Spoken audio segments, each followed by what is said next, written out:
Kong Dan Fernandez entered the room. Kong Dan Fernandez put the paper he was holding on the table and told me, ito ang sasabihin mong statement na ito. Sabihin mo, alam mo ang reward system. I-confirm mo lang. Grabe yung ginawa mo, Kong Dan Fernandez. Alam niyo yun, yung mga mabubuting pulis, kaya nagbabago po yung mga ugali. Dahil sa makagaya niyong kongresista dito sa ating bansa na ang sinasamba lang ang salapi.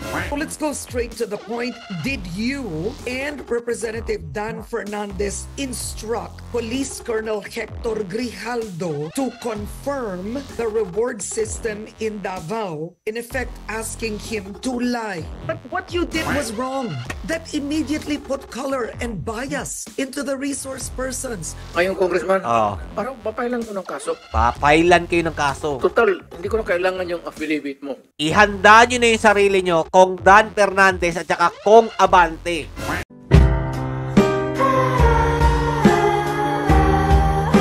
Yo! What's up mga lods? It's Miguel Peps TV. Welcome back po sa ating channel. Sino po ang nabilib dito po sa Quadcom o mga nauto po nila dito? Walang iba, syempre yung mga tansong talangka na gustong-gusto talagang makasuhan si Tatay Duterte sa war on drugs. Yun pala mga idol, drama lang po itong lahat na ito. At eto nga, kinanta po sila ni Police Colonel Grijaldo dito po sa Senado. At eto po si Garma mga lodi, sigurado ako makukulong to sa pagsisinungaling niya. At dito sa dalawang congressman na to, kakasuhan po sila ni Tatay Duterte sa mga pinagagagawa nila para manipulahin po ang ginagawa po nila dyan sa hearing sa Kongreso. At eto mga lodi, abante na butata po ni Karen Davila. Bumabawi po si Karen Davila mga idol, no? Pero simulan po muna natin dito mga lodi sa paglaglag po ni Police Colonel Grijaldo dito po kay Abante at saka kay Kong Dante sa kanilang investigasyon. Eto po mga lodi, pakinggan nyo mabuti. Allow me to read your orders.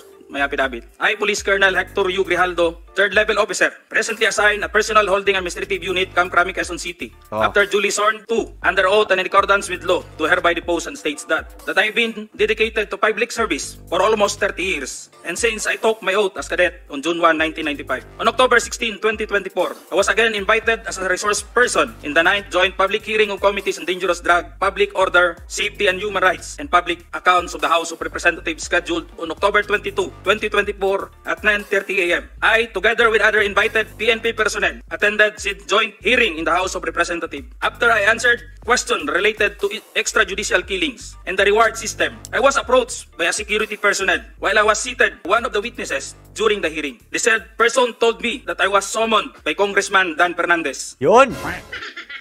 I went out of the room with the security personnel. When we were outside, he told me to go to the left corridor and proceed straight to the end room. Grabe, no? While walking, I saw a witness. I saw other witnesses who were standing in the corridor, including my classmate, Major Portalesa and Captain Anova, who was wearing a PNP uniform, and the latter acknowledged me by saluting. When I entered the room, I saw 2 lawyers of Police Colonel Garma standing inside the room. One of the lawyers approached me and then asked me what we are going to talk about.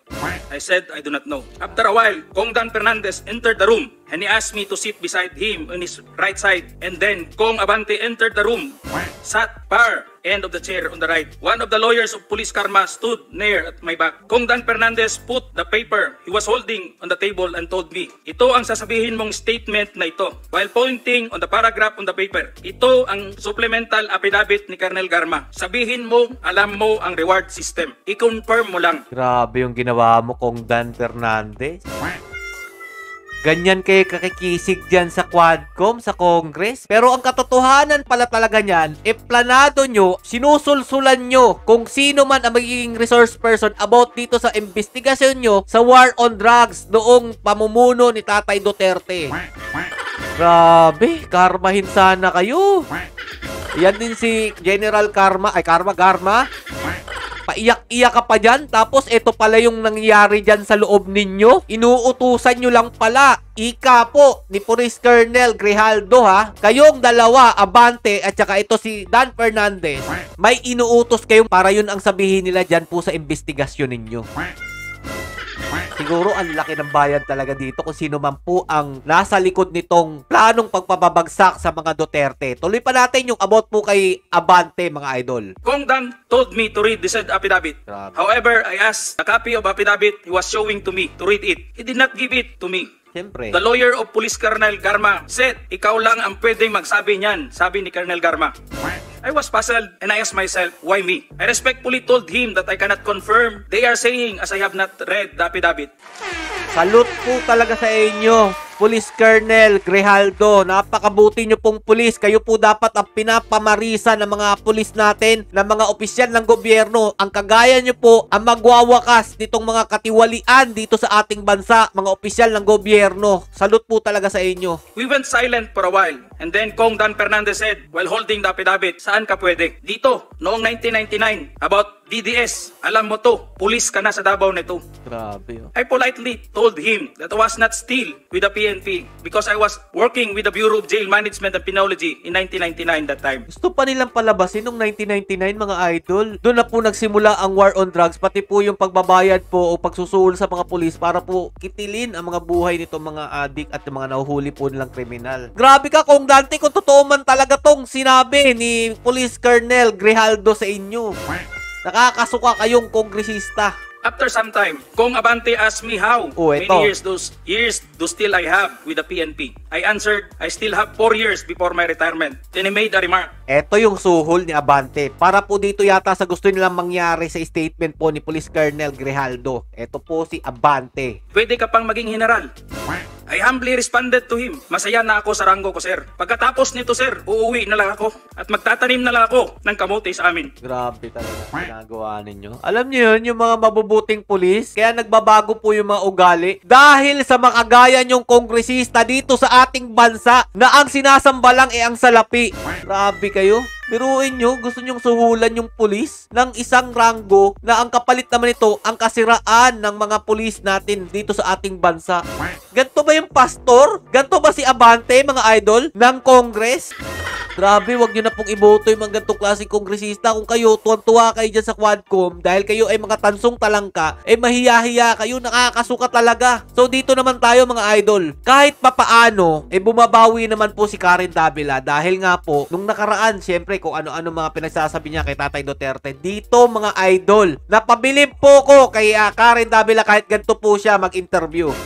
At least, yung ginaganto niya mga idol, karapat dapat yung binubutata niya. Ito po si Abante, binutata niya po dito. Dahil nga po dito sa statement po ni Police Colonel Grijaldo. Ito po, pakinggan nyo mabuti. So let's go straight to the point. Did you and Representative Dan Fernandez instruct Police Colonel Hector Grijaldo to confirm the reward system in Davao, in effect asking him to lie? Ayan mga Lodi ha, patawa-tawa pa si Abante dito. Ganito po yung pastor ninyo. I already made a statement that there is no truth to the accusations of Colonel Grijaldo that I forced anyone or we forced anyone to sign any affidavit in exchange to favors or the possibility of promotion. And that is what I said in the media, Karen. All right, but this is the point, Representative Abante. Wait, I won't let that go just yet. Eto, dito po nasupalpal si Abante sa sinabi po o tanong po ni Karen Davila dito po kay Abante. What is your business and Dan Fernandez's business speaking to a resource person? Tama po itong tanong niya mga Lodi ha, dahil sila po ang tagapag-imbestiga sa loob po ng Quadcom. Why would you do that? He was actually a classmate of Colonel Garma. Ang layo ng sagot! And Colonel Garma asked us if we can talk to Colonel Grijaldo because he has something to say. Pwede pala yun mga idol? Yung witness ninyo, hihingi ng pabor dito po sa mga kongresista na nag-iimbestiga about po sa war on drugs. Tapos, ipapatawag nyo po si Police Colonel Grijaldo at may iuutos kayo dito. Pwede pala yun sa resource person? Ito po yung sinabi ni Karen Davila, nakakabilib din. So, nagano naman kami, okay, we talk to him. But what you did was wrong. That immediately put color and bias into the resource persons. Tama! Tama! What is the business of two representatives speaking to a police colonel who is meant to be under oath, give his testimony, you should not have spoken with him. Dapat hindi nyo kinakausap ang resource person. Nagkakaroon ng kulay o ng bias pagdating po dyan. At eto mga idol hindi na po nila maitatanggi na nagkita nga po sila nito ni Police Colonel Grijaldo dyan po sa loob po ng Congress dahil inamin naman po ito ni Abante na nagkita sila. No, it was not out under oath in the Senate, yes. Oh. But when we talked to him, we were talking to him in response to what Colonel Garma said. Na, No, but Oh, di ba? Nung kinausap na po lang, di nagkita nga po sila at kinausap po nila pero hindi lang daw po naka-under oath. Anong pinagkaiba nun mga idol? in the end, he was going to speak in the Quadcom. They are under Tama. oath in the Quadcom, yes, correct? that's true, yes. Yes, so why would you But speak we never- No, the point is this, Representative Abante. Yes, yes, Do you, in the lower house, do you all speak to your resource persons before they attend the hearing? Ito, maganda to mga Lodi. Lahat ba daw po ng iniimbitahan ng mga resource person dyan, kinakausap ba daw po nitong dalawang to? Hindi lang po siguro yung dalawang yan mga idol. Yung mga kongresistang, alam naman natin kung sino po yung nasa likod po ni Romualdez. Not necessarily, but in a way in Is which that the practice in the lower house? Karen, Is it the practice in the lower house that you speak? Sometimes. Sometimes, grabe, dinudungisan nyo ang kongreso sa ginagawa nyo, Abante. Sometimes, These resource persons would request us to talk to them privately. Also, we give them some time. Inamin po ni Abante na kinakausap nga po nila. So dahil dyan mga idol, napabili po talaga ako dito kay Karen Davila dahil sa ginawa niya. Akala nyo makakalusot kayo dito kay Tatay Duterte, Abante at saka Dan Fernandez. Dahil dito nga, ikakasuhan kayo ni Tatay Duterte dahil sa pagkanta po ni Police Colonel Grijaldo. Ito po yung sinabi ni Tatay Duterte na siguradong may mapaglalagyan tong dalawang itong kongresista na to. Actually, gusto ko lang habulin yung classmate mo, yung congressman. Oh, Parang papailan ko ng kaso. papailan kayo ng kaso. Total, hindi ko na kailangan yung affidavit mo. Your narrative here is under oath. Hindi ko na kailangan yung affidavit mo. Sagot. All I have to do is to take out your statement on the basis of filing a case. Ihanda nyo na yung sarili nyo kung Dan Fernandez at saka kung Abante. Dahil kapag nagsalita yan si Tatay Duterte, ginagawa niya yan. Hindi yan nagbibiro. Galingan nyo ang pagtatanggol sa sarili ninyo. Total, magagaling naman kayo mag-imbestiga, di ba? At magpalusot. Ito ang pagkakataon. Tingnan natin kung lulusot kayo dito sa gagawin ni Tatay Duterte kaso sa inyo. Alam nyo, napakabigat ng kaso na ipapile ni Tatay Duterte sa kanya. At posibleng matanggal po ito sa kanilang posisyon bilang sangay ng gobyerno o nasa posisyon po bilang congressman. Yari talaga kayo. So hanggang dito na lang po muna mga idol. Abangan po natin ang mga susunod na mga kabanata. Dahil malamang sa malamang, marami po silang palusot na gagawin dito. At tingnan po natin kung sino po talaga ang nagsasabi ng totoo at nagsisinungaling.